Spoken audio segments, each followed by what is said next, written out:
Hola, buenas tardes. Tengo aquí alguna situación. No sé si me están escuchando, me están viendo. Sí, perfecto.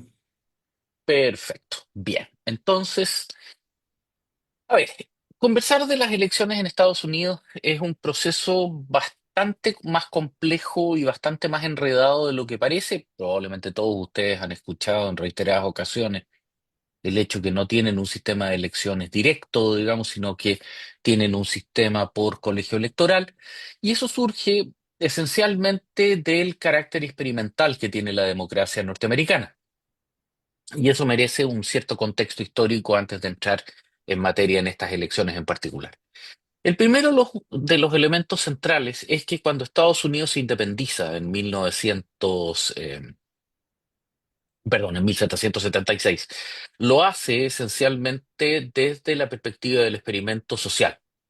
Ellos, bajo el grito de No taxation without representation, no haber impuestos o no pagar impuestos sin representación, reclamaban por el hecho de que Estados Unidos no tenía, o más bien las 15 colonias, digamos, no tenían representación directa en el Parlamento británico, en Westminster. El argumento británico era que estas colonias eran emprendimientos comerciales, los cuales, si bien es cierto, habían establecido pactos de autogobierno, el famoso Mayflower Compact, y es solo uno dentro de múltiples, no representaban realmente cuerpos políticos propiamente tales y que, pese a ello, Gran Bretaña había gastado enormes cantidades de dinero en defenderlos de, digamos, Francia en las llamadas guerras, las French and Indian Wars o las Colonial Wars, eh, pocos años antes. En esa situación, por contrario, las colonias, y particularmente 13 de ellas, toman la decisión de que no son solamente un emprendimiento comercial, sino que son esencialmente un grupo humano determinado, cada uno de ellas dotada de soberanía, lo cual llevará rápidamente a la guerra de independencia y finalmente a la firma del Tratado de París que consolida dicha situación.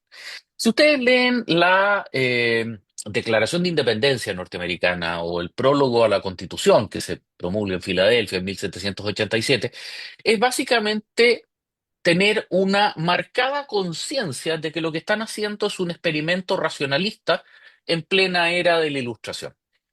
La democracia no era un proceso o no era un sistema político viable, salvo algunos cantones de la Confederación Helvética, lo que hoy día es Suiza. eh, Ningún país del mundo tenía realmente un sistema que pudiese ser llamado democrático. Incluso más, la democracia en cuanto a tal era un sistema, al menos si leemos la política de Aristóteles o la República de Platón, era la versión degenerada de la timocracia o de la aristocracia, el gobierno de los mejores o el gobierno del honor. En esa situación, bueno, de hecho, en la Constitución norteamericana no se menciona la palabra democracia, tampoco en la declaración como les digo, en el preámbulo de la Constitución o en la Declaración de Independencia. En esa situación, Estados Unidos lo que está haciendo es un gobierno igualitario donde se respeta, y ese es el concepto clave, la libertad. Pero el problema que tienen es que son 13 colonias que tras independizarse se convierten en estados que iban a ser administrados de forma unitaria, o más bien de forma coordinada, desde un Congreso que iba a ser simultáneamente poder ejecutivo y legislativo. Como ustedes comprenderán, no funcionó. Y para 1785 ya había algunas colonias que estaban, antiguas colonias, algunos estados que estaban hablando abiertamente de volver a Gran Bretaña, algunos de ellos de unirse a las dos colonias que no se habían integrado a la independencia, que constituían el Canadá y que por lo tanto podían ser una alternativa a este, hasta ese momento, desastroso sistema. Cuando se genera la Constitución de 1787 y particularmente se define no solamente el poder legislativo, sino que luego en su segundo capítulo, su segundo artículo, el sistema ejecutivo, se define también el modelo de elecciones. Y el argumento que tenían es que se van a encontrar con un problema, que en el día de hoy se ha vuelto infinitamente más grande y más complejo, que tiene que ver esencialmente con el tamaño de los estados. En esa época, Virginia, Maryland, Pennsylvania y Georgia tenían unas dimensiones masivamente mayores a estados menores como Nueva Inglaterra, Rhode Island, Maine, los cuales incluso en el día de hoy Rhode Island no supera los 550.000 habitantes. Es más chico que digamos, tiene un tercio de los habitantes del Gran Valparaíso. Eso hace que de alguna manera hay que reducir a los grandes y agrandar a los chicos, so pena de que cada presidente de Estados Unidos sea elegido por solamente los estados grandes. Seamos brutales, hoy día bastaría que California, Texas y tres estados más por voto directo podrían elegir a todos y absolutamente cada uno de los presidentes norteamericanos. Esa situación, ese conflicto lleva a un sistema indirecto a través del cual los estados escogen a una cantidad determinada de electores, los cuales posteriormente eligen al presidente en el colegio electoral. Si bien los electores hacen público a quién favorecen, no están obligados a hacerlo. Pero también es cierto que nunca un elector ha traicionado la confianza que ha sido declarada, es decir, el sistema funciona. Si es que a eso le agregamos el hecho que Estados Unidos es esencialmente un país en desarrollo, es una sociedad que está en pleno proceso de maduración, tiene poco más de 250 años de edad, en términos de vida independiente, no es mucho más antiguo que nuestra sociedad y si bien hereda la tradición política anglosajona, británica, también es cierto que su enorme expansión demográfica y territorial durante el siglo XIX hace que muchas otras tradiciones tengan que ser indexadas en este sistema. Eso hace que los Estados Unidos vaya teniendo periodos, lapsos cada 40, 50 años, donde enfrenta un quiebre institucional, un cruce institucional, dentro de los cuales el más intenso, por supuesto, ha sido la Guerra Civil de 1860 a 1864, en el cual, sobre la base del argumento de la libertad y el derecho a la esclavitud, a la posesión de otras personas como propiedad, los estados del sur deciden buscar la secesión y separarse de los Estados Unidos. Eso es negado a través de la derrota de 1864, cuando el general Lee se rinden a Appomattox, pero también, y de manera simbólica, mucho más potentemente, con el discurso que posteriormente pronunciará eh, Abraham Lincoln en el campo de batalla de Gettysburg, el discurso de Gettysburg, donde plantea que la sangre que ha sido vertida en ese, el campo de batalla decisivo de la Guerra Civil, una brutalmente sangrienta batalla de 3 días de duración, ha santificado la Unión Americana y desde ese momento en adelante no es tolerancia. En esa situación, los Estados Unidos del siglo XX ha sido verdaderamente una montaña rusa de la sociedad del sufrimiento, de la privación y del esfuerzo. Piensen ustedes en un norteamericano que nació en el año 1900, 1895, en el apogeo de la expansión del Midwest y en el desarrollo industrial de lo que hoy día es la Franja del Óxido, las ciudades industriales de los Grandes Lagos del Norte, va a tener que pelear primero en la Primera Guerra Mundial, en 1917, cuando Estados Unidos ingresa, luego va a tener que enfrentar la brutal crisis de 1929, luego va a tener que enfrentar la Segunda Guerra Mundial, y cuando el pobre ya se está asentando, ya en sus 40 y algo, 50 y algo, tiene que enfrentar la Guerra Fría y la crisis de los misiles del 62, etcétera. Toda esa situación lleva a que la generación que comienzan a nacer a contar de la década de los 50, los famosos baby boomers, que surgen en este Estados Unidos de prosperidad, desarrollan un tipo de vida muy distinta a la de los anteriores. El arquetipo de alguna forma lo recordará la película musical Gris Brillantina, digamos, una nueva juventud que montada sobre los sufrimientos de sus padres y abuelos ahora tiene acceso a la abundancia, se convierte en una sociedad de consumo donde el principal de sus problemas es con qué chiquilla o chiquillo salir, digamos, ir a la fuente de soda, comprarse un auto, etcétera. En esa situación, unido a la competencia por los derechos civiles que se desarrolla en la década de los 70, la incorporación de las minorías afroamericanas, Estados Unidos entra en un proceso en el cual un sistema político que fue diseñado para gobernar un país de 8 millones de habitantes y 13 colonias, 13 estados, tiene hoy día que administrar 51 estados, 3 territorios especiales exteriores y además tiene que manejar una sociedad de más de 320 millones que además está en una enorme transición social, política, cultural y económica, en el sentido de que está dejando de ser un país manufacturero para convertirse en términos cabales en la segunda gran economía de innovación del mundo. Como ustedes comprenderán, la pandemia, etcétera, difícilmente ayudó a este proceso y hay cerca de 60 millones de norteamericanos que perdieron su trabajo en alguna fábrica de automóviles o en alguna siderúrgica y que definitivamente no se van a poder reconvertir en inventores de aplicaciones de celular, influencers o creadores de contenido, digamos, o alguna otra frase ciútica para referirse a personas que naveguen a través de Internet. En esa situación, el Estados Unidos de hoy, sobre todo el Estados Unidos posterior a la crisis subprime del 2008, está enfrentando una crisis social gigantesca. Mientras hay del orden de 130, 140 millones de norteamericanos que están prosperando como nunca antes lo habían hecho, hay 60 millones de norteamericanos que están enfrentando severos problemas y que son denominados genéricamente como la Basement Generation, la generación de los sótanos, porque nunca pudieron independizarse de la casa de sus papás, tienen que vivir en el sótano de sus padres, no han podido comprar casa, no han podido comprar auto, tienen ingresos que son del orden del 15 al 20% inferiores a los de sus papás en valores adquisitivos, antes de la inflación, que hoy día los ha reducido a del orden del 30-35%. Esta situación construía una plataforma particularmente complicada que ya le permitió a un candidato externo, como fue el Donald Trump del 2014, triunfar por primera vez frente a una Hillary Rodham, una Hillary Clinton, que creía estar enfrentando una campaña electoral clásica, mientras que Donald Trump se trasladaba o se convertía en un candidato que le hablaba a las clases medias bajas, a los blue collars, que claramente tenían una agenda completamente distinta. Y aquí es fundamental recordar un factor. Estados Unidos no es un solo país. Son, en términos estrictamente sociológicos, a lo menos siete. Las dos costas, el Midwest, el Bible Belt, el Rust Belt o el norte industrial, el antiguo norte industrial, el sur latino, pero el sur latino cubano en Florida, el sur latino mexicano en Texas, California, Arizona, Nuevo México.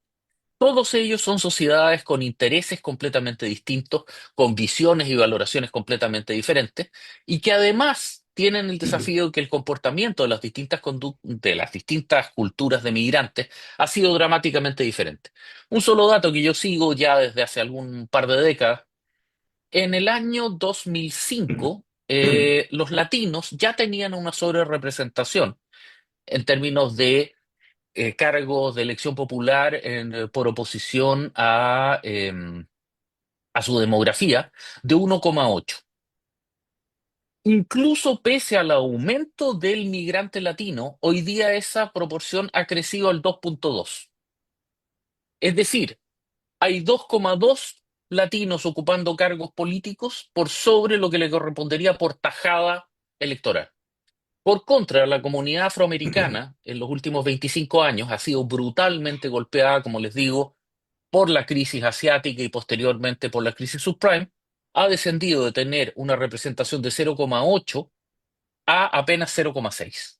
Es decir, los afroamericanos no solamente están estigmatizados, sino que se autoestigmatizan no participando del sistema político, mientras que los latinos, por el contrario, que son el otro extremo, crecen y se benefician. Entre medio tenemos europeos, asiáticos, latinoamericanos, bueno, y una enorme cantidad de gente que se adapta a esta sociedad con visiones de participación o acción que son completamente distintas.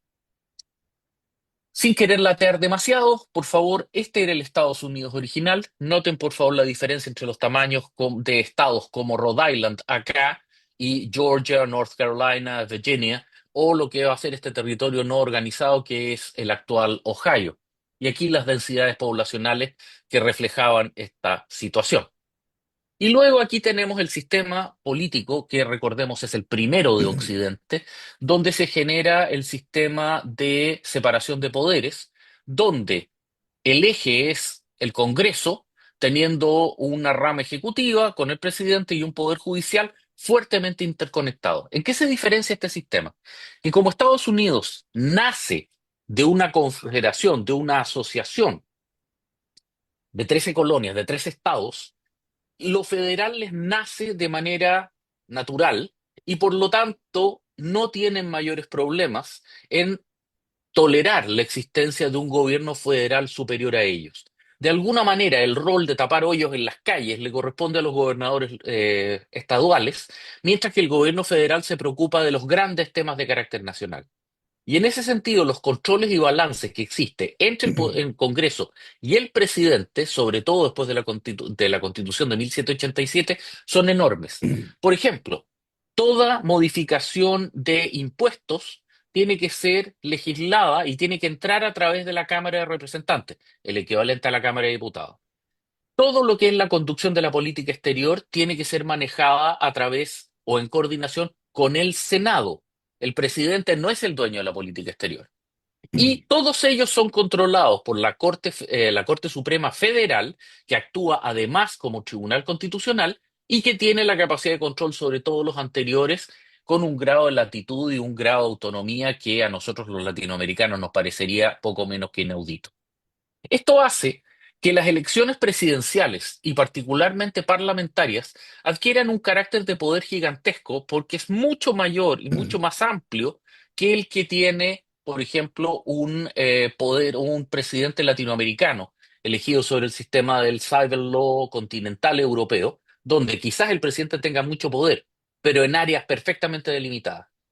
El sistema norteamericano permite que en coordinación Congreso y Parlamento, perdón, Congreso y Presidente tengan un poder con un alcance francamente extremo, controlado por la Corte Suprema, ciertamente, pero también es extremadamente alto.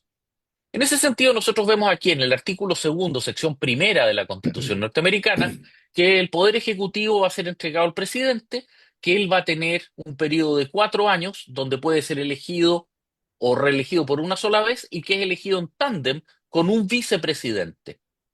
Cada estado definirá como legislatura un número de electores equivalente al número total de senadores y representantes a los que el Congreso tiene, a los que el Estado tiene derecho en el Congreso, pero no ningún senador ni representante o persona que tenga alguna oficina de beneficio o confianza bajo el gobierno federal puede ser definido como un elector. Como el número de senadores está predefinido, pero el número de representantes varía de acuerdo a la demografía, eso nos explica cómo el sistema va cambiando y va evolucionando. Eso nos lleva a esta carta. Este es el mapa electoral norteamericano, donde ustedes pueden ver la cantidad de electores que determinan algunos estados en particular. Podrán notar inmediatamente cómo los dos más grandes son California, con 55, y Texas, con 38. Pero luego tenemos a Florida, con 29, cortesía de su enorme demografía, y ahí ustedes entenderán el enorme valor que tiene el voto latino. Y luego tenemos también los distintos estados del norte que, como parte del Rust Belt, de la franja del óxido de los antiguos estados industriales, se convierten, por tanto, en lugares de un valor enorme. Por contra, Hawái tiene 4, Alaska apenas 3 y algunos otros estados también del norte, como Utah, etcétera, tienen también 3 sin tener mayor relación. Noten, por favor, cómo el estado de Washington, no confundir con el Distrito de Columbia, en el norte, digamos, colindando con Canadá, en la costa del Pacífico, también tiene 12. Todo esto hace que el mapa electoral norteamericano no se trate de conquistar el voto popular, sino que se trata de conquistar la máxima cantidad de electores en los distintos estados. Esto nos lleva a que, salvo Nebraska y Maine, que los reparten equitativamente de acuerdo al peso del voto, el sistema norteamericano en general, el sistema estadual norteamericano, utiliza el viejo sistema británico uninominal. El que saca un voto más se los lleva a todos. Lo que significa que ustedes, con variaciones de voto comparativamente menores, pueden conseguir volúmenes increíbles de electores y dispararse de manera tremendamente inesperada, cortesía de una campaña muy directa. Esto lleva a que en Estados Unidos nazca el experto electoral, que al contrario de los especialistas chilenos, digamos, como Pepe Out, etcétera, son llamados spin doctors porque son personas que tienen verdaderas oficinas de consultoría gigantescas con softwares increíbles que son capaces de ir proyectando la evolución del voto. ¿Por qué? Porque siendo cada estado un universo, desarrollar encuestas nacionales no solamente es carísimo, del orden de 350 millones de dólares cada una, sino que al mismo tiempo larguísimo. Es decir, toma cerca de 2 semanas. De hecho, probablemente las encuestas que nosotros vimos la última semana previa a la elección del 5 de noviembre eran correctas. El problema es que estaban desfasadas 2 semanas. No teníamos data actualizada porque simplemente no hay forma de conseguirlo. Aquí ustedes tienen el resultado o la distribución el año 2020, cuando triunfa Joseph Biden. Y aquí ustedes pueden ver el motivo a través del cual cómo Biden consigue los 270 electores, que es la cantidad definida tradicionalmente como la necesaria para conseguir eh, ser elegidos presidente norteamericano. Pero dentro de esa elección surgen los famosos estados bisagra y como en la elección del 2020 tenemos una situación bastante particular donde Trump solamente ganó un estado bisagra con Biden triunfando todos los demás. ¿Qué es lo que es un estado bisagra? Son aquellos estados en los cuales en las últimas 3 elecciones ha habido una diferencia de votación de menos del 3%, lo que significa que cualquiera se lo puede llevar, porque el 3% no es un número al azar, es el margen de error de una buena encuesta, lo que significa que técnicamente no son predecibles. Noten cómo Trump solamente ganó un estado swing, mientras que Biden se los llevó prácticamente todos. Seis. Este era el mapa electoral que nosotros estábamos mirando hasta el 5 de noviembre y que llevaba a un análisis en el cual era improbable que ya fuera Trump o Kamala Harris se los llevaran todos. De hecho, el cálculo normal estaba centrado fuertemente en el estado de Ohio, el cual de alguna manera iba a ser, y Pensilvania, que iban a ser los definidores porque se consideraba que la mayor parte de los swing states se iban a ir probablemente con Harris, sobre todo por la campaña tan particular que llevó a cabo Trump. Eh, ¿Qué es lo que nos lleva, por tanto, a esta situación? Lo voy a presentar brevemente para no latear, digamos, en exceso. El primer punto que tiene Estados Unidos, y esto lo definió ya Alexis de Tocqueville en su clásico La democracia en América, es precisamente el hecho de que el ciudadano norteamericano ha tenido una forma muy distinta de evolucionar y construir su concepción de ciudadanía. Y particularmente como en el siglo XIX el desarrollo industrial, fuertemente concentrado, como les digo, en los grandes lagos, en el noreste norteamericano, generó una dinámica fuertemente vinculada en dos culturas, digamos, de trabajo manual y dos culturas de trabajo intelectual. El mundo industrial siderúrgico de los grandes lagos, el mundo agrícola de las grandes praderas del centro de Estados Unidos, y los dos mundos culturales de la costa este, sofisticada, europeófila, fuertemente orientada a Europa, cuyo arquetipo obviamente es Nueva York y Broadway, y California, con su mirada latina, su visión sobre el Pacífico y su mirada mucho más liviana, más informal, centrada en lo que son los arquetipos de Hollywood. Esa sociedad estaba claramente estructurada y organizada y fácilmente entendida y ya había sido modelada. Sin embargo, a contar del inicio de este siglo, Estados Unidos ha recibido una sucesión de golpes particularmente brutales. El primero de ellos son los atentados del 11 de septiembre del 2001, cuando Estados Unidos toma conciencia de su condición global. Estados Unidos, contra lo que los latinoamericanos creemos, no tiene un concepto imperial. Recordemos que el concepto imperio, la carga imperial, es una visión cultural. La carga del hombre blanco, la civilización ilustrada que dominó el Imperio Británico, la romanitas, el ordo y el derecho romano que dominó eh, la paz romana durante 450 años. En esa situación, los Estados Unidos tienen una visión de sociedad que es introspectiva. Su carga presbiteriana, calvinista, los hace sentirse una sociedad bendita a la diestra del Señor y que por lo tanto son un paraíso envidiado por el mundo. Ellos no sienten la necesidad de dominar el mundo porque ellos son la versión corregida y aumentada del mundo. En esa situación, los atentados de las Torres Gemelas los obligaron a asumir. Finalmente, el viejo dicho de que hay que visitar Estados Unidos antes que Estados Unidos lo visite a uno, se convierta por el contrario en la visión de que el mundo puede visitar Estados Unidos y los dos atentados a las Torres Gemelas lo demostraron de forma brutal. El hecho de tener que salir, de tener una presencia global, es algo que Estados Unidos no ha indexado completamente hasta el día de hoy. A ver, el trauma de la guerra de Vietnam se centró sobre 700.000 veteranos de guerra, de 1,3 millones de participantes. El resto fueron eh, básicamente personal militar profesional. Los conscriptos fueron 700.000. Hoy día los Estados Unidos lleva del orden de 14 millones y medio de veteranos de guerra en Irak y Afganistán. Esa situación está teniendo un impacto en la sociedad norteamericana que es gigantesco, no de miedo, pero sí de la comprensión de que allá afuera hay un mundo distinto que no es solamente París y Londres o Bangkok, sino que existe un mundo alterno, distinto, que no comparte nuestros valores, que no comparte nuestra visión de sociedad y ni siquiera tiene nuestro mismo concepto de bien y mal. Cuando esa situación además se combina con la llamada crisis subprime, nos encontramos con una situación crítica por cuanto Barack Obama, que es elegido para reconciliar a la sociedad norteamericana después de los atentados a las Torres Gemelas, recordarán ustedes el mítico Yes We Can, se convierte por el contrario en el que tiene que salvar a los too big to fail. Eso lo hace masticando vidrio.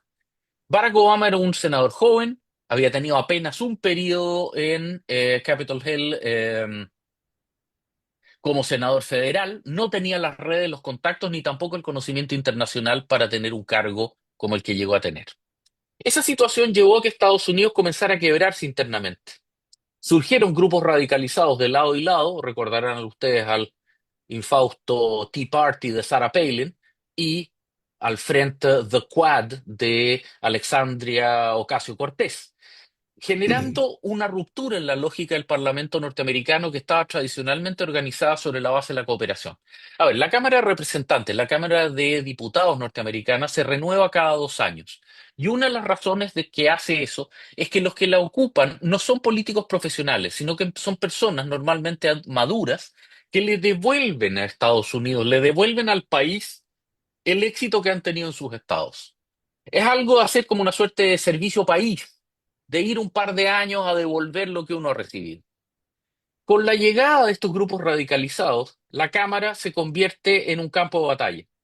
Estos viejos moderados dejan de postular, nadie quiere ir a pasar mal 2 años, digamos, que le insulten o que lo agredan, se convierte en una trinchera, decae el nivel intelectual de manera dramática, bueno, algo de eso podemos decir nosotros también, digamos, respecto a nuestro propio Congreso, y finalmente se produce un nivel de radicalización que de la mano de Nancy Pelosi también luego se expande al Senado, que esos sí son políticos profesionales de muy larga carrera, los cuales comienzan a ser conquistados o colonizados por grupos cada vez más radicales, llevando a una situación que es igual en todo Occidente. Por favor, vayan a ver la Cámara de los Comunes en Gran Bretaña, miren el numerito que se mandó Macron con las elecciones parlamentarias que convocó hace 6 meses atrás y que terminó con la Asamblea Nacional Francesa quebrada en 3 tercios, y bueno, un problema brutal.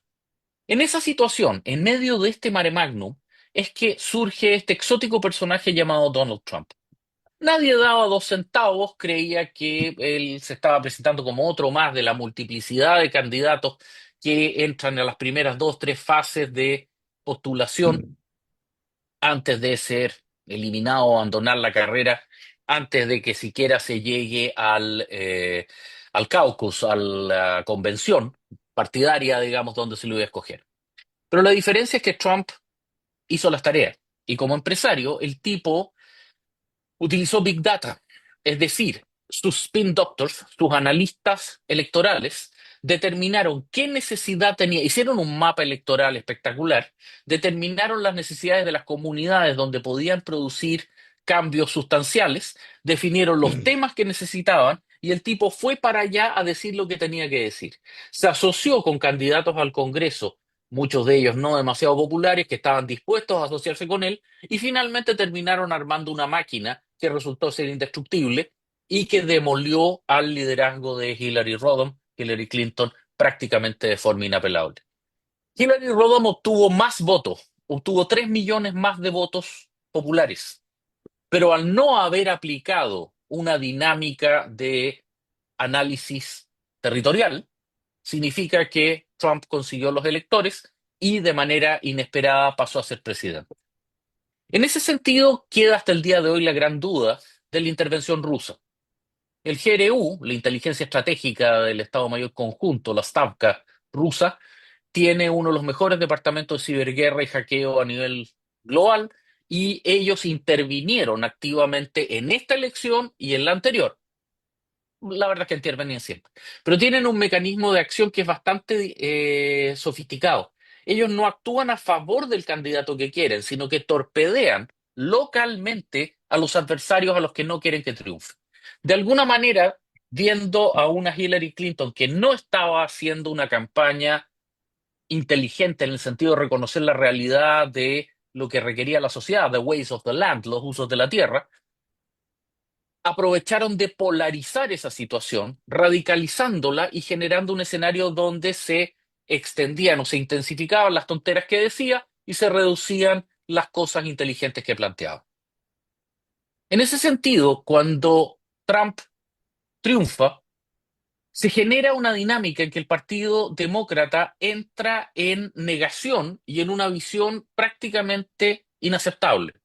Y aquí surge uno de los elementos centrales de la izquierda woke, tema de la que no podremos conversar demasiado hoy día, pero que básicamente se centra en la revalorización de las élites intelectuales de carácter diverso y en los sectores de vanguardia de carácter bastante arrogante y bastante absoluto. Estos grupos comienzan a tener una mirada sobre Estados Unidos que se comienza a volver cada vez más elitista y cada vez más arrogante. El problema es que el Partido Republicano no logra entender que tiene que salir de allí. Y si bien en las elecciones del 2020 triunfa Biden, lo hace no por una cantidad demasiado grande y fuertemente debido al pésimo manejo comunicacional que hizo Trump de la pandemia. Eso nos lleva a una situación particularmente confusa y esta caricatura del Seattle Times nos muestra precisamente cómo se encontraba el ciudadano norteamericano inmediatamente antes de esta elección. A la izquierda ustedes ven, si un equipo gana la Serie Mundial es un equipo de béisbol fuerte, ¿no es cierto? Por supuesto. Si un equipo gana el Super Bowl es un equipo fuerte, por supuesto, por supuesto. Si la economía norteamericana es la que tiene mejor performance en el mundo, es una economía fuerte, ¿no es cierto? Eh, no lo sé, parece, pero es que en realidad no se nota como tanto. ¿Qué es lo que explica esta situación? Que los norteamericanos son una sociedad que no tiene experiencia con la inflación. La inflación global y generada también por la intensidad de la acción de los enormes bonos que entregó Biden, significó que se generó una dinámica inflacionaria de un 12% acumulado. Ustedes comprenderán que eso para el mundo es agua a las Carmelas y para los estándares incluso chilenos que llegamos a 18 fue marginal. Eso era una inflación baja mensual argentina bajo Alberto Fernández. Ya hubieran querido en el último año de Alberto Fernández haber tenido 18 mensual. Pero el problema es que Estados Unidos, si bien logró contener la inflación, tienen un problema conceptual que es difícil de explicar a una sociedad que no ha tenido un brote inflacionario desde 1978. Y es que los precios no volvieron a los precios originales. Es decir, detuvieron los incrementos, las alzas, pero no han hecho que los precios vuelvan al origen. Y como ya nos encontrábamos con una sociedad que estaba ganando, sectores medios bajos, que ya estaba ganando 15-20% menos, la inflación hace que ahora pasen a ganar 30-35% menos en términos de valor adquisitivo. Y eso, como ustedes comprenderán, es intolerable para una sociedad de consumo. En esa situación es donde nos encontramos con este discurso y con este planteamiento que refleja a el burro de los demócratas con el elefante de los republicanos. Noten cómo los republicanos capturan el It's the economy, stupid, que llevó al poder a Bill Clinton, triunfando sobre George H. Bush, George Bush padre, pero por el otro lado, el demócrata tiene I passed an 800 billion stimulus and all I got was this lousy t-shirt. Mandé 800.000 millones de dólares de estímulo a la economía y lo único que conseguí fue esta polera. ¿Por qué? Porque sí, contuvo la inflación, pero por la Reserva Federal. Pero por el otro lado, al no hacer bajar los precios, los norteamericanos no lo persiguen como tal. Y puedo tener mi polera de vuelta, digamos, simplemente porque no son creíbles. Y esto nos lleva a un problema que es brutal. El Partido Demócrata pierde al pueblo. El Partido Demócrata, que se considera un partido de izquierda, pierde a los sectores medios bajos, a los blue collars y a los rednecks, que es conocido universalmente como white trash, basura blanca, digamos, y se convierte en un partido de élite intelectual radicado fuertemente en las dos costas. Mientras que le regalan, no al Partido Republicano, a Trump como persona natural y a su personaje, una plataforma sencillamente brutal. Todos ustedes habrán visto las imágenes siniestras del asalto al Capitolio el 6 de enero, que mostraban precisamente la primera grieta importante que ha tenido Estados Unidos en más de 200 años en términos de la legitimidad de su sistema. Recuerden, por favor, que en este asalto hubo 6 muertos y a estas alturas hay más de 250 condenados a penas aflictivas que van entre 200, perdón, entre 10 y 15 años, que no son amnistiables por el presidente de la República porque son federal felonies, son delitos federales que no son amnistiables. En ese sentido, la venganza de la generación de los sótanos, de la misma forma que encontró en Hillary Clinton a la rivalidad perfecta, nos encontramos con Trump y ahora con Biden en el adversario principal. Trump cometió brutalidades, cuando no derechamente crímenes, durante el periodo de transición del año 2021. Su famoso grito al gobernador de Pensilvania, "Get me 12,000 votes", consígueme 12.000 votos, digamos, para conseguir ese swing state. El asalto al Capitolio, el problema de las credenciales diplomáticas, digamos, que también generó echando gente. Bueno, todo eso llevó a que se considerara que Trump había perdido cualquier oportunidad de llegar al poder. Por favor, miren esta imagen de un redneck con la bandera confederada mirando nada menos que a James Madison en su retrato, digamos. Es decir, Abraham Lincoln tiene que haberse revuelto en su tumba, digamos. O sea, nunca un confederado había llegado tan lejos. Noten, por favor, también las pancartas, carteles, Trump 2020, etcétera, demostrando cómo esto se consolidaba y se desarrollaba. A través de esto, nos encontramos, por tanto, con que se produce un quiebre de la comprensión de Trump como candidato. Para las élites del Partido Demócrata, Trump es un caudillo populista que desprecia la democracia. Y si ustedes me preguntan, sí, lo es. Pero al mismo tiempo, para su votante, es básicamente alguien que va a hacer la pega. Su lema de campaña fue Trump will fix it. Trump lo arreglará. En ese sentido, Trump tiene una visión de control particularmente agresiva. Él hizo un hostile takeover, es decir, prácticamente se compró a la mala el partido pasó máquina en el caucus, la convención del Partido Republicano el 2020. Algunos de ustedes recordarán la convención el pasado agosto, cuando, en términos estrictos, en Milwaukee, la convención del Partido Republicano no fue una convención, fue una coronación, solamente habló su familia. Estábamos viendo a los Borbones, digamos, a los descendientes de Luis XV. En esa situación, la división en el partido se volvió particularmente difícil. Y en esa estructura hay un fuerte rechazo a Trump por lo que representa para la tradición del Partido Republicano. Hay un chiste muy bueno en ese sentido, que es que planteaban que los demócratas nunca habían estado tan enojados desde que los republicanos y Lincoln les liberó los esclavos, pero también estaban enojados en esta situación respecto a cómo manejar el sistema. Trump demostró que es mucho más que el personaje que se ve en televisión cuando tomó la decisión de escoger a J.D. Vance como combinación. J.D. Vance es el hijo de una madre soltera muerta por una sobredosis de fentanil, no, de pasta base, en un pueblito Pennsylvania, donde las carreras profesionales habían desaparecido después del cierre de la siderúrgica. Fue criado por su abuela y logró ser un empresario exitoso, infante de Marina después del atentado del 11 de septiembre y finalmente senador federal en representación de Pensilvania. En esa situación, J.D. Vance es la demostración material del sí se puede salir del hoyo. Y eso le permitió conquistar esta situación. En estas circunstancias se convirtió de alguna manera la campaña de Trump antes de que Biden colapsara en una suerte de batalla de los elementos, fuego contra hielo, un Biden que se apagaba mientras un Trump se inflamaba. ¿Cuál fue el error mortal de Biden? Él dio un muy buen discurso de Estado de la Unión en marzo del 2024 que lo llevó a querer apagar o neutralizar a Trump al más breve plazo posible y convocó al famoso y funesto debate del 27 de junio, que resultó ser demoledor. Intentando apuntalarlo, una semana después dio una entrevista a CNN, que también fue demoledora para sus intereses, y finalmente terminó abdicando a la candidatura el día 21 de julio. ¿Qué es lo que nos generó esto? Este J.D. Vance, perdón, este Joseph Biden evolucionó en esto. Niéguenme que la diferencia se ve.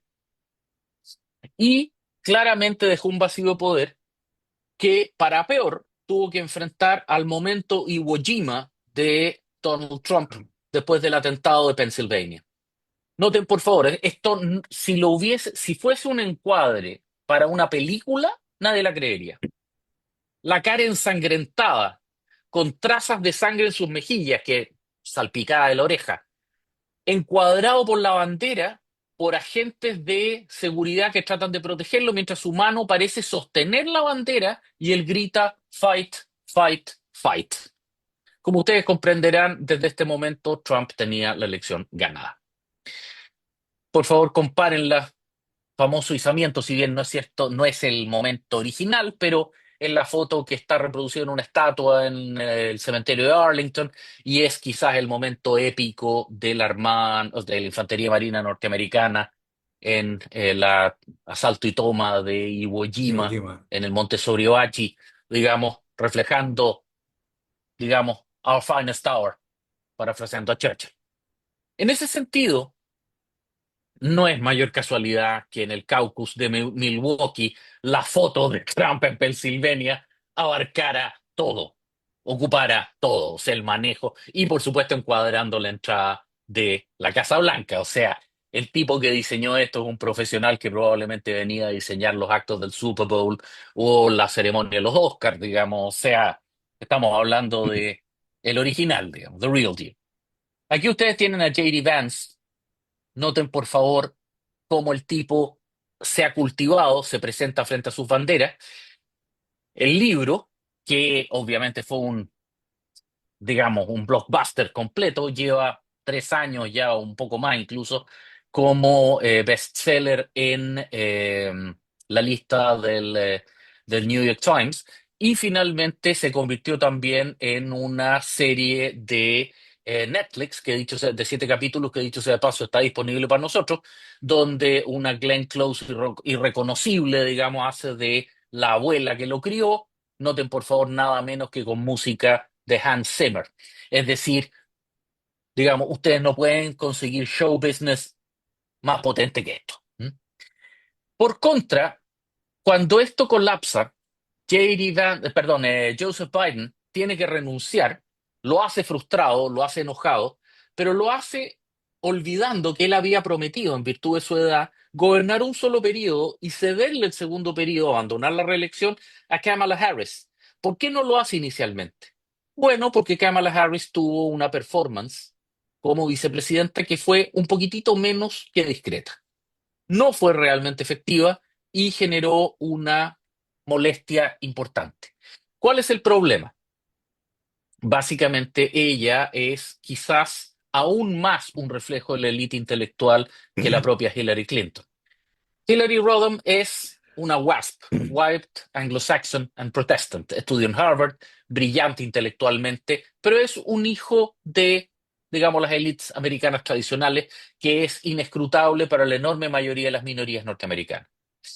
Kamala Harris es aún más que eso. Es hija de dos académicos, un jamaiquino y una india, de la India, digamos, que eran profesores en Stanford. Ella estudia Derecho primero. En Estados Unidos recordemos que se estudian dos cosas. Una cosa es Derecho desde la perspectiva de la filosofía del derecho y otra cosa es estudiar para litigante, ¿m?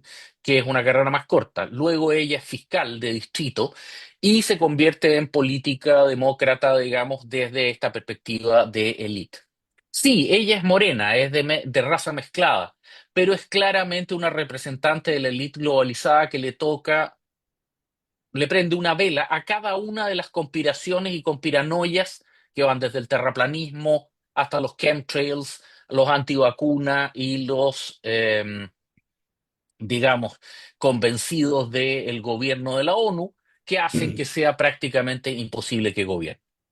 Sin embargo, el 21 de julio, ustedes comprenderán, frente a un desastre demócrata integral, traté de traer la pantalla de la revista Time, perdón, de la revista Newsweek, donde precisamente se mostraba a Biden con un burrito saliendo de escena.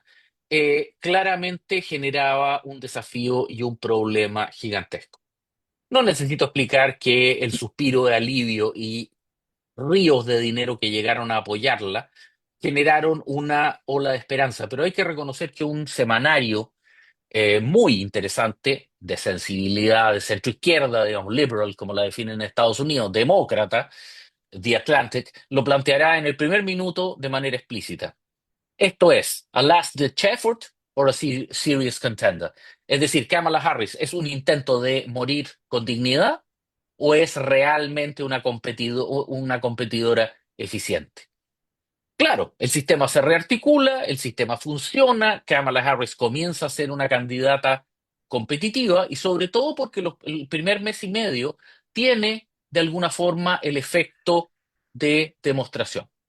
Pero en el mismo contexto ya se decía, y por favor, no solo en Fox o en la NBC, sino que en la NBC o en la CBS o en la propia CNN, derechamente que a finales de septiembre, principios de octubre, cuando se pasara la novedad, Kamala Harris tenía que tener una propuesta extremadamente clara y eficiente.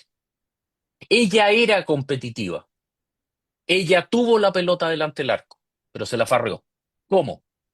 Básicamente, primero escogió a Tim Walz, profesor de colegio, entrenador de un equipo de fútbol americano de su colegio, que consiguió que siendo un desastre, que no ganaban nada, es la típica película de matiné, digamos, del self-made man norteamericano. Eso demostraba en un momento inicial que esto podía tener posibilidades, pero ¿cómo se complicó? Básicamente cuando Kamala Harris comenzó a variar sus posturas iniciales. El ciudadano norteamericano estaba dispuesto a aceptar a Kamala Harris mientras fuera lo que ella siempre había sido, pero comienza a cambiar. Primero ella quería que el sistema de salud pública, el Medicare, el FONASA norteamericano fuera para todos. Comenzó a apoyar el sistema de salud privada. Comenzó a apoyar a Israel, hay que detenerse. Quítenle plata a la policía, hay que ser duros en los crímenes. Bueno, las volteretas que ustedes conocen. Mientras esa situación funcionaba y ella giraba como una veleta y se reían de ella como eso, Trump seguía siendo el mismo, por decirlo de alguna manera, fantasma conocido, ¿m? Warts and all, como decía Oliver Cromwell, con las, digamos, verrugas y todo. Eh, Esto es, digamos, una masa totalmente generada por inteligencia artificial. Perdón, perdón, presidente, es una ventana, no una pantalla. Más vale diablo conocido que por conocer. En esa situación entramos en la dinámica de montaña rusa, atentados a Trump poco menos que semana por medio, y comienza a generarse una dinámica de conflicto en la cual lo que estaba en discusión ya no era necesariamente una elección, sino que básicamente un modelo de desarrollo social en el contexto de estas dinámicas de evolución de las que conversábamos. Y eso nos lleva, pocas semanas antes de la elección, a esta visión. Entonces, el médico preguntándole al tío Sam. Entonces, la opción era Harris, Trump o un palo afilado en el ojo, ¿no es cierto? Bueno, aquí ustedes ven cómo el resultado era brutal. Es decir, la sociedad norteamericana se sentía abrumada entre sectores radicalizados a favor y en contra, lo único que querían era que esto terminara. Y esto nos lleva a la elección. Traigo esta foto porque básicamente la capturé a la 1:30 de la mañana ya del día 6 de noviembre, donde ya claramente se perfilaba. Es el primer momento donde queda nítidamente claro que Trump ya tiene 277 electores, pero quedan varios swing states en duda, pese a que él iba ganando. En esa situación, Kamala Harris tiene un pésimo rendimiento. Nuevamente reitero, este sistema de el winner takes it all. Noten cómo Trump, o sea, como Kamala Harris se queda con Maine, pero solamente, y más allá de California, no se queda con prácticamente ninguno de los estados del Midwest Bisagra. y tampoco de la costa del Rust Belt o del sur. Noten por favor este, que es incluso más brutal. Esta es la distribución de votación por condados, lo que para nosotros vendría siendo las provincias. Noten por favor cómo es un océano rojo donde hay bolsas azules en Nueva Inglaterra, obviamente en la costa californiana. ¿Por qué gana California? Porque obviamente está San Francisco, Los Ángeles, San Diego, etcétera, que concentran la masa de la población, el estado de Washington, particularmente las costas, y algunos segmentos específicos distribuidos a través del país. Bueno, junto ¿no? obviamente con Minnesota, porque el propio Tim Walz venía desde ahí. Pero hay estados completos o casi completos que los perdió. Miren Texas, miren este si no me equivoco es Nebraska, no, Arizona, es decir, claramente Nuevo México. Es decir, son situaciones realmente dramáticas donde la derrota del Partido Demócrata fue absoluta. ¿Qué es lo que nos llevó a esto? ¿Qué es lo que generó esta situación? Básicamente las dificultades que tuvo Kamala Harris de entender la naturaleza de la competencia que estaba enfrentando. En muchos sentidos, Kamala Harris estaba haciendo una candidatura, una competencia electoral de la década de los 90, donde se hablaba de alta política y donde había una tasa de ausentismo o de no concurrencia a votos extraordinariamente elevada. Trump hizo una campaña del Estados Unidos aquejado con los problemas políticos y económicos que les mencioné hace algunos minutos atrás y que claramente era diferente en su naturaleza y por lo tanto ganó por paliza. Dicho en buen castellano, Trump llegó a jugar un partido de golf mientras que Kamala Harris llegó a jugar hockey y por lo tanto naturalmente le ganaron. ¿Qué es lo que está pasando? La verdad es que este gobierno está siendo bastante particular y está comenzando a levantar bastantes cejas en cómo está orientándose. Tengo serias dudas que este proceso de acción esté siendo controlado por Trump en forma exclusiva, básicamente porque la presencia de de nombramientos en órganos que requieren aprobación por el Senado, recordemos que también el Partido Republicano triunfa de manera atronadora en ambas cámaras, en el caso del Senado gana 56 de 100 y en el caso de la Cámara de Representantes tiene una superioridad de cerca del 10%. En esa situación, él comienza a nombrar autoridades de manera extremadamente rápida, lo que significa que ya las tenía negociadas con el partido y con la concurrencia. El más llamativo es el secretario de Estado, es decir, el Marco ministro de Rubio. Relaciones Exteriores. Noten, por favor, que en el orden de prelación del sistema norteamericano, el ministro de Relaciones Exteriores es el primero, mientras que el ministro del Interior es como el décimo. Obvio, porque el gobierno federal hace que todo lo que es la administración local, que le correspondería a un ministro de Interior en el sentido latinoamericano, no tiene mayor relevancia. Por lo tanto, cuando nombra a Marco Rubio, latino, descendiente de cubano, de Florida, de derecha dura, Duro. brutalmente anticomunista, el mensaje y el escalofrío de columna vertebral que le tiene que haber llegado a Díaz-Canel en Cuba, a Maduro y a Ortega debe haber sido importante. Y algunas de esas consecuencias ya las estamos comenzando a notar. Frente a la inauguración de Chancay, que yo creo que la presidenta Dina Boluarte tuvo una pésima idea de hacerlo en el Palacio de Pizarro con Xi Jinping, teniendo a Biden de espectador, bueno, no es casualidad que surja la inmediata amenaza de subirle la tasa de exportación a cualquier carga que cruce Chancay en un 60% y que Dios quiera que nuestro gobierno no se lo farree, interés norteamericano en ir a invertir en San Antonio, ya anunciado en la prensa durante esta tarde. Vean ustedes al ministro de Justicia, pero que en realidad también es el fiscal nacional, Matt Gaetz, que también es extremadamente duro. Peter Hegseth como secretario de Defensa, una persona bastante dura en ese sentido también. Quizás el más cuestionable vendría siendo Robert Kennedy Jr., quien es un No. antivacuna, que lo nombró como ministro de Salud. En realidad es Surgeon General, que tiene un rol un poquitito más, más complejo que nuestro mero. Luego también el embajador frente a las Naciones Unidas, Elise Stefanik, y los directores de la CIA, que por primera vez, y del Homeland Security, Kristen Noem, que fue directora del National Security Agency, que es probablemente la agencia de inteligencia menos conocida y mejor financiada que tiene Estados Unidos. Nosotros siempre pensamos que es la CIA, la principal agencia de inteligencia norteamericana. La verdad es que la CIA tiene menos del 5% del presupuesto que se gasta en defensa, perdón, que se gasta en inteligencia. El Homeland Security y la NSA se llevan la parte del león, más del 60%. Quedan todavía cargos como el ministro del Trabajo, el ministro de Hacienda, ministro de Agricultura, Comercio, Transporte, etcétera, pero está claro que los principales ya están nombrados y noten que todos ellos están orientados fuertemente a la política exterior. ¿Por qué? Por un asunto evidente, porque de ahí van a venir los desafíos, porque el escenario interno lo tiene perfectamente controlado al tener las dos cámaras.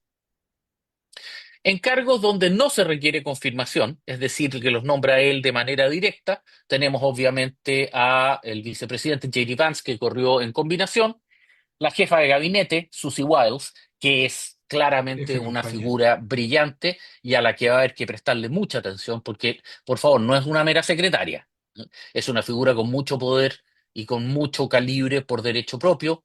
James Blea como segundo, Budovich como Deputy también Chief of Staff, y finalmente el zar fronterizo Thomas Homan, que va a ser una figura muy dura y que va a causar severos problemas. No es casualidad que Claudia Sheinbaum en México diga que por qué le duró tan poco la luna de miel. Otras dos figuras también extremadamente interesantes son, por supuesto, Elon Musk y Ramaswamy, como nombrados Mm. como agentes de la Agencia de Eficiencia Estatal. Estos son los tipos con la cizalla que van a comenzar a meterle tijeras al gobierno federal y a las implicancias que esto tiene en términos de gestión y manejo. Esto hace que el gobierno de Trump esté enviando señales muy mezcladas. Por un lado, vemos a un Estados Unidos mucho más activo en términos de política exterior, mucho más, por decirlo de alguna forma, interesado en el mundo de lo que tradicionalmente lo había sido. Recordemos la promesa de Trump de tratar de terminar el conflicto ruso-ucraniano antes siquiera de acceder al poder, pero en la misma medida de que eso es altamente improbable que ocurra, eh, recordemos por favor que ya intentó hacer algo parecido con Kim Jong-un cuando lo llamaba My Dear Friend Kim, y una vez que le pegaron el portazo en la cara con la cancelación o la suspensión del programa nuclear norcoreano, pasó a ser Rocketman. Es decir, eh, Trump muchas veces establece expectativas o esperanzas que son excesivas respecto a sus posibilidades reales y pueden terminar estallando de otra forma. Sin embargo, no podemos dejar de considerar interesante el hecho que se le haya permitido a Ucrania Misiles. lanzar misiles o armamento. A ver, la verdad es que eso es más simbólico que práctico, porque en realidad es utilizar los misiles ATACMS y los cohetes guiados del sistema HIMARS y M270 MLRS a su alcance máximo sobre territorio ruso. Por favor, mucho más relevancia tiene que se le permite, ojalá por efecto espejo, que los misiles cruceros franceses Scalp y británicos Storm Shadow, que han sido integrados en cazabombarderos Sukhoi 24, puedan ser usados para atacar las bases de bombarderos estratégicos rusos en las cercanías de Moscú y en las cercanías de San Petersburgo, que es desde donde estos bombarderos despegan para lanzar misiles cruceros y destruir la grilla eléctrica ucraniana. Pero si es que Biden permitió hacer esto, bueno, y no podemos descartar que se le estén entregando otras armas de mayor alcance, misiles. Slam, R, JASM, etcétera.